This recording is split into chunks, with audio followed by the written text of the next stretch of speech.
கிறிஸ்துவுக்குள்ளான உங்கள் அனைவருக்கும் சமாதானம் உண்டாவதாக. இன்றைய தியானத்திற்காக எடுத்துக்கொள்ளப்பட்ட வேத வசனம் 2 தீமோத்தேயு 4ஆம் அதிகாரம் 7வது வசனம். நல்ல போராட்டத்தை போராடினேன், ஓட்டத்தை முடித்தேன், விசுவாசத்தை காத்து கொண்டேன். அல்லேலூயா. பவுலடியார் இங்கே தீமோத்தேயுக்கு எழுதும்போது சொல்றாரு, தன்னுடைய கடைசி காலத்தினுடைய முடிவு மாம்சீக பிரகாரமாக முடிவு நேருகிற அந்த நாட்களில் சொல்கிற காரியம் சொல்கிறார். நல்ல போராட்டத்தை என்ன பண்ணாருன்னு சொல்கிறாரு, போராடினேன். ஒவ்வொருவரும் நாம் கிறிஸ்துக்குள்ளே போராடும்படியாக அழைக்கப்பட்டிருக்கிறோம். ஆகதான் ஒரு விசை ஒப்பு கொடுக்கப்பட்ட விசுவாசத்துக்காக தைரியமாய் போராட வேண்டும் என்று சொல்லி பேதுரு அங்கே அறிவுறுத்துகிறத பார்க்கிறோம். ஆகவே நாம் நம்முடைய போராட்டம் மாம்சத்தோடும் இரத்தத்தோடும் அல்ல, துரைத்தனங்களோடும் அந்தகார லோகாதிபதிகளோடு வானமண்டலங்களில் பொல்லாத சேனைகளோடு நமக்கு என்ன உண்டு, போராட்டம் உண்டு. அந்த போராட்டத்தை ஜெயிக்கணும், போராட அழைக்கப்பட்டிருக்கிறோம். ஆகதான் இங்கே சொல்கிறாரு, நல்ல போராட்டத்தை போராடினேன் சொல்கிறார். 2வது, ஓட்டத்தை முடித்தேன். இந்த உலகத்தின் பிரகாரமான வாழ்க்கை என்கிற ஓட்டத்தை முடிச்சிட்டார், ஊழியத்தை முடிச்சிட்டார். தைரியமாக சொல்கிறார், அதான் தைரியமாக சொல்கிறார். நல்ல போராட்டத்தை நான் போராடினேன், ஓட்டத்தை முடிச்சிட்டேன்பா. அது மாத்திரமில்லை சொல்கிறாரு, விசுவாசத்தை நான் என்ன பண்ணேன், காத்து கொண்டேன்.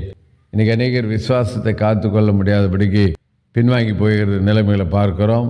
விசுவாசத்தை காத்து கொள்ள முடியாதபடிக்கு விழுந்து போகிறாங்க. ஆனால் பவுல் தைரியமாக சொல்கிறார், விசுவாசத்தை நான் என்ன பண்ணேன், காத்து கொண்டேன். ஏனென்றால் சுவிசேஷத்தில் வாசிக்கும்போது மனுஷகுமாரன் வரும்போது பூமியில் விசுவாசத்தை காண்பாரோ கேள்விக்குறியாக இருக்குது.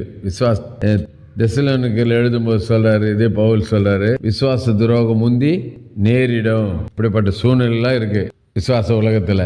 ஆகதான் இங்கே அடித்து சொல்கிறாரு, நல்ல போராட்டத்தை நான் போராடினேன், ஓட்டத்தை முடிச்சிட்டேன், விசுவாசத்தை நான் காத்துக்கொண்டேன் சொல்லிட்டு, இது முதல் நீதியின் கிரீடம் எனக்காக வைக்கப்பட்டு சொல்கிறார் பாருங்க. அவருக்குள்ள அந்த நம்பிக்கை இருக்கு அவருக்கு. ஆகவே நாம் சொல்ல முடியுமா, நல்ல போராட்டத்தை போராடினேன், ஓட்டத்தை முடித்தேன், விசுவாசத்தை காத்துக்கொண்டு நம்மளால் சொல்ல முடியுமா? இல்லை என்றால் இன்றைக்கு பவுலுடைய வாழ்க்கை நமக்கு ஒரு சவாலாக இருக்குது. பவுலுடைய அனுபவம் நமக்கு ஒரு சவாலாய் காணப்படுகிறது, வைக்கப்பட்டிருக்கிறது. ஆகவே இந்த பவுலை போல நாம கூட நல்ல போராட்டத்தை போராடுன்னு சொல்ல முடியாது, ஓட்டத்தை முடித்தேன்னு சொல்ல முடியாது, விசுவாசத்தை காத்துக்கொண்டு சொல்ல முடியாது வாழ்வோம். வாழ்வதற்கு கர்த்தர் உதவி செய்வார்.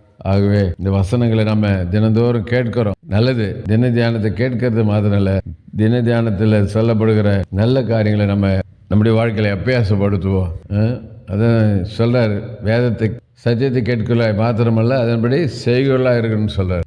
ஆகவே அவனுடைய வசனத்தை நம்ம கேட்போம், வாழ்க்கையில் அபியாசப்படுத்துவோம், செயல்படுத்துவோம். கர்த்தர் நம்மை ஆசீர்வதிப்பார். ஜெபிப்போம். நேசி நல்ல தகப்பனே, நாளில் கொடுத்த பவுலுடைய வாழ்க்கை ஆண்டவரே எங்களுக்கு ஒரு எச்சரிப்பான வாழ்க்கையாக இருக்க ஆவியானவர் உணர்த்தின வார்த்தைகளுக்கு நன்றி. பவுலை போல தைரியமாக சொல்லுவதற்கு நாங்கள் பவுலை போல ஆண்டவரே நல்ல போராட்டத்தை போராட ஓட்டத்தை முடிக்க விசுவாசத்தை காத்துக்கொள்ள கிருபைத்தார். இயேசுவின் நாமத்தில் ஜெப நல்ல பிதாவே, ஆமென். நம்முடைய கர்த்தரும் ரட்சகருமாகிய இயேசு கிறிஸ்துவின் கிருபையிலும் அவரை அறிகிற அறிவிலும் வளருங்கள். அவருக்கு இப்பொழுதும் என்னென்றைக்கு மகிமை உண்டாவதாக. நம்முடைய கர்த்தராகிய இயேசு கிறிஸ்துவின் கிருபை உங்கள் அனைவரோடு கூட இருப்பதாக. ஆமேன், ஆமேன், ஆமேன்.